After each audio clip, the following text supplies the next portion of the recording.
You are not going to believe what I'm about to show you. And guys, I don't know what it is about Democrats, but they can't fade away gracefully. They do not go away. Once they are in there, man, you got to pry them out with special tools. I mean, case in point, it's 2024 and we still run the risk of seeing Hillary Clinton anytime we turn on the TV, which obviously makes you turn on the TV less, which is good. But I mean, they won't go away. They can't. They cannot go away. And Nathan Wade, the grift partner, get Trump co-conspirator of Fani Willis, he went on national news. He did an interview talking about integrity and literally defending cheating on his wife and banging his boss. I mean, it's freaking unbelievable. Workplace romances are as American as apple pie. It happens to everyone. But it happened to the two of us. You don't plan to develop feelings. You don't plan to fall in love. You don't plan to have some relationship in the workplace. That you don't set out to do that. And those things develop organically. They develop over time. And the minute we had that sobering moment, we discontinued. In case you guys don't speak Democrat, when we had that sobering moment, that translates to when we got caught. Just so we're all on the same page here. Do you think that you've done any kind of damage to this case? None at all. Even the public perception of it? There again, this takes me back to the initial statement that I made. My private life became the focal point of the case. And my private life has nothing to do with the merits of that prosecution. Oh, but it does. I mean, when you stand to financially gain, it makes sense that you would concoct some sort of scheme to take a case that probably shouldn't actually even exist and turn it into a RICO prosecution, which is a very, very complicated prosecution. And very complicated basically means more billable hours with potentially less competent oversight. People really aren't going to know what you're talking about, what you're billing, and they're just going to pay you.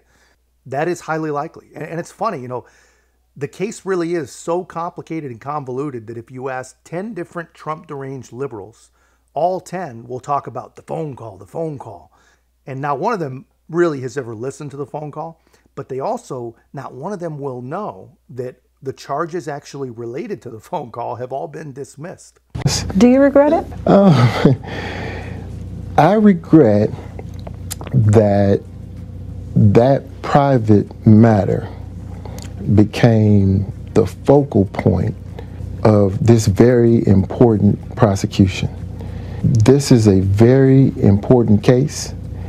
I hate that my personal life has begun to overshadow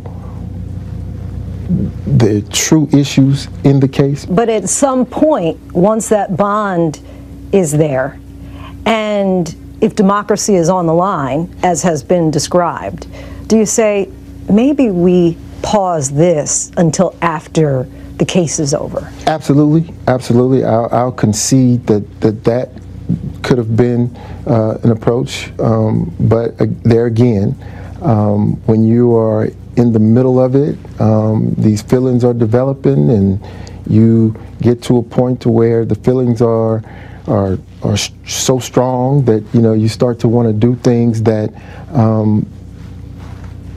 really are none of the public's concern. Again, man, if you don't speak Democrat, when he says, I regret that it became a focal point, what he actually means is, what I really regret, again, is that I got caught. I regret that I got caught. And did you guys see Kristen Welker saying, but did you realize that democracy was on the line? I mean, what do you think she meant by that? I mean, just listen to these people. What I heard her saying, I mean, correct me if I'm wrong, let me know in the comments. But what I heard her saying was, didn't you realize that the Democrat Party and Joe Biden were counting on you to tar and feather and destroy Donald Trump so that they could actually beat him in the election? I mean, she's asking, what were you thinking? What were you thinking? This is bigger than you. We needed you. And the answer was, they were thinking that they can do and say whatever the hell they want. And no one is going to care. No one will ever, ever ask them questions.